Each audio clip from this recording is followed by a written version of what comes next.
Hello friends, welcome back to my channel. ಎಲ್ಲರೂ ಹೇಗಿದ್ದೀರಾ? ನೆನ್ನೆದು ಕೂಡ ನಾನು ನಿಮ್ಮ ಜೊತೆ ಮಾತಾಡಿದೆ. ನಾನಂತೂ ಚೆನ್ನಾಗಿದ್ದೀನಿ, ನೋಡ್ತಾ ಇದ್ದೀರಾ. ನೀವು ಕೂಡ ಚೆನ್ನಾಗಿದ್ದೀರಾ ಅಂತ ಅಂದ್ಕೊಂಡಿದ್ದೀನಿ.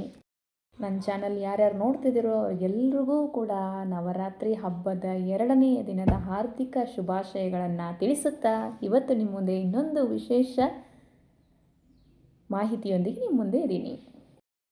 ನೆನ್ನೆ ಬಿಳಿ ಬಣ್ಣದ ಬಗ್ಗೆ ನಾವು ತಿಳ್ಕೊಂಡ್ವಿ. ಬಿಳಿ ಬಣ್ಣವನ್ನು ಧರಿಸಿದ್ರೆ ನಮಗೆ ಯಾವ ಎಲ್ಲ ಪ್ರಯೋಜನಗಳಿದೆ ಅಂತ ತಿಳ್ಕೊಂಡ್ವಿ. ಇವತ್ತು ನಾನು ಹೇಳಿಕೊಡ್ತಾ ಇರೋವಂಥದ್ದು 2ನೇ ದಿನ, ಅದು ರೆಡ್ ಕಲರ್, ಕೆಂಪು ವಸ್ತ್ರವನ್ನು ನಾವು ಧರಿಸಿದ್ರೆ ಏನಾಗುತ್ತೆ. ನೆನ್ನೆ ನೋಡಿದ್ದು ಶೈಲಪುತ್ರಿ ಆ್ಯಂಡ್ ಇವತ್ತು ನೋಡ್ತಾ ಇರೋದು ಯಾವ್ದು ಹೇಳಿ? ಬ್ರಹ್ಮಚಾರಿಣಿ. ನೋಡಿ, ರೆಡ್ ಅಂದರೆ ಏನು, ಕೆಂಪು ಬಣ್ಣ ಅಂದರೆ ಯಾವ ಸಂಕೇತ, ಏನಾದರೂ ಐಡಿಯಾ ಇದೆಯಾ ನಿಮಗೆ? ಕೆಂಪು ಬಣ್ಣ ಅನ್ನುವಂಥದ್ದು ದೇವಿಯ ಶಕ್ತಿ, ಪ್ರೀತಿ ಹಾಗೂ ಧೈರ್ಯದ ಒಂದು ಪ್ರತೀಕ ಆಗಿದೆ. ಕೆಂಪು ಬಣ್ಣವು ದುರ್ಗಾದೇವಿಯ ಉಗ್ರ ಹಾಗೂ ಶಕ್ತಿಶಾಲಿ ರೂಪವನ್ನು ಕೂಡ ಸೂಚಿಸುತ್ತದೆ. ಕೆಂಪು ಬಣ್ಣ ಪ್ರೀತಿಯ ಸಂಕೇತ ಆಗಿದ್ದರಿಂದ ಪ್ರೀತಿ ಪಾತ್ರರಿಗೆ ಯಾವ ಕಲರ್ನ ಕೊಡ್ತಾರೆ? ಈ ರೆಡ್ ಕಲರ್ನೇ ಕೊಡ್ತಾರೆ.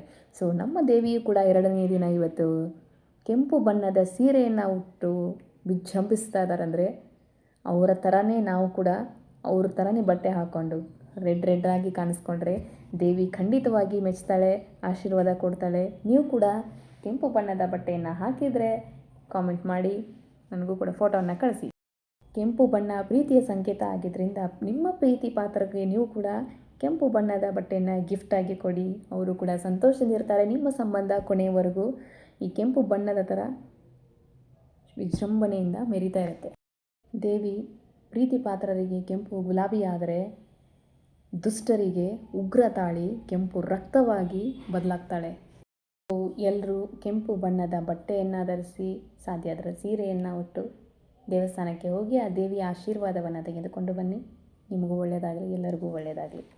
ಈ ನನ್ನ ವಿಡಿಯೋ ಚಿಕ್ಕದಾಗಿದ್ದರೂ ಚೊಕ್ಕವಾಗಿದೆ ಅಂತ ಅಂದ್ಕೊಂಡಿದ್ದೀನಿ. ಎಲ್ಲರಿಗೂ ಇಷ್ಟ ಆಗಿದ್ದರೆ ಲೈಕ್ ಮಾಡಿ, ಶೇರ್ ಮಾಡಿ ಆ್ಯಂಡ್ ಸಬ್ಸ್ಕ್ರೈಬ್ ಮಾಡಿ. ನೆಕ್ಸ್ಟ್ ವಿಡಿಯೋಯೊಂದಿಗೆ ಮತ್ತೆ ನಿಮ್ಮೊಂದಿಗೆ ನಾನು ನಾಳೆ ಬರ್ತೀನಿ. ಇಂತಿ ನಿಮ್ಮ ದಿವ್ಯಾ. Thank you.